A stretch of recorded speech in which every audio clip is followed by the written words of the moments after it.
8th generation on the island. My life here kind of centers around the water. Every day for 2 years, Captain Andy Jones has gone searching. Y'all ready? Hold on. Looking for something he hopes he doesn't find. And see, we can see a streak of it is coming right off the ship here. Pollution from the Golden Ray. And now here we got a pelican right here that looks like it's feeding right in the middle of that sheen. Had a guy yesterday tell me he saw a bumper up here.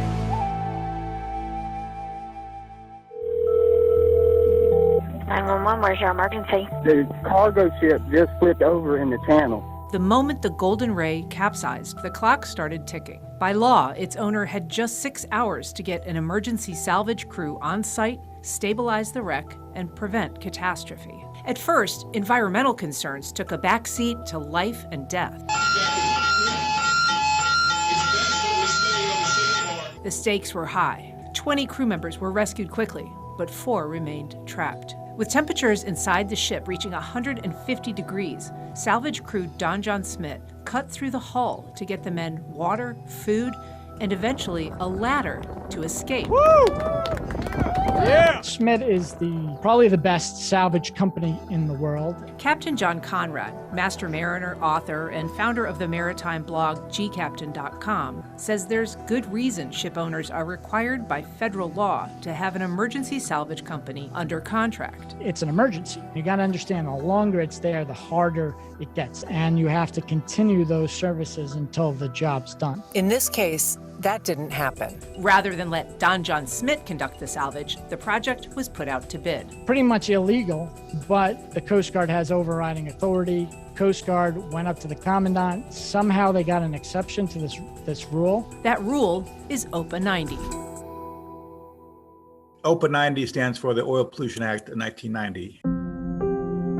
Created after the Exxon Valdez disaster in 1989, the federal law created a framework for dealing with maritime pollution emergencies. It is one of the most successful pieces of legislation ever created, and almost anybody you talk to will tell you that. Paul Hankins is Director of Operations for the Navy's Supervisor of Salvage and Diving. But when the Golden Ray capsized, he was working for Don John Smith. From a technical standpoint, I will argue it is a debacle. He says they proposed gutting the ship with the hull intact, offering a layer of protection against pollution. It's essentially a bathtub. Everything inside is contained. The whole reason for doing this was to prevent pollution from entering St. Simon Sound. But the ship's owner and insurer chose a different method, a decision that would impact everything that's happened since. You don't have to be a maritime ship expert to realize that this plan is terrible. The new contractor, TNT Salvage, decided to cut the ship into 8 massive pieces.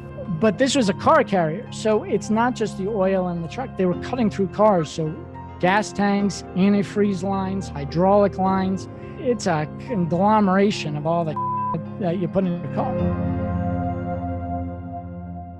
Don John Smith sued to stop the project from being rebid. That lawsuit was unsuccessful, however, and TNT Salvage became the new contractor. First Coast News obtained emails between Don John executives and the Coast Guard, as well as this confidential internal document. They accused the Coast Guard of allowing the process to be, quote, perverted by the ship's insurance company, the North of England P&I Club, which they say chose a plan with a significant pollution threat in order to cut costs. The Coast Guard is not protecting us. Conrad thinks the Coast Guard set a dangerous precedent by letting the ship's owner change contractors midstream. The delay was huge. Hankins agrees and says bid delays are exactly what OPA 90 was created to avoid. But here we are 2 years later, and it's just unconscionable that we're doing a wreck removal that's relatively this simple 2 years into it.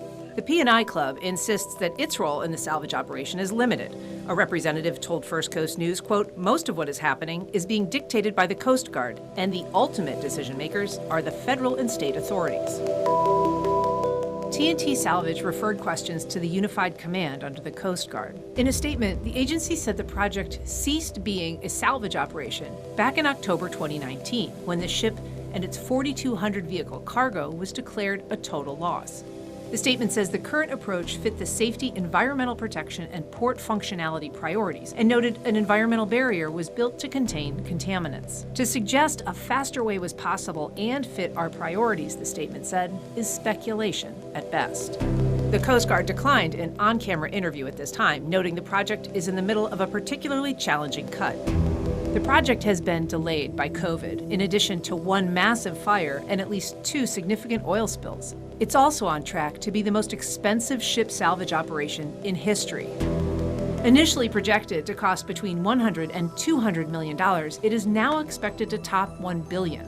According to the industry publication The Insurer, the price tag stood at $800 million in February, and that was before the cost of fighting the massive fire in May. It's a tough job. Ray McElvey, the project's environmental response manager, says given the challenges, it's going as well as could be expected. And I think with the size and the fact that nobody's ever done a project like this before, I really feel that we're, in my opinion, keeping it moving along safely and doing the best we can to prevent a bigger catastrophe. With hurricane season underway, that goal is something on which everyone agrees. You can't put the genie back in the bottle at this point.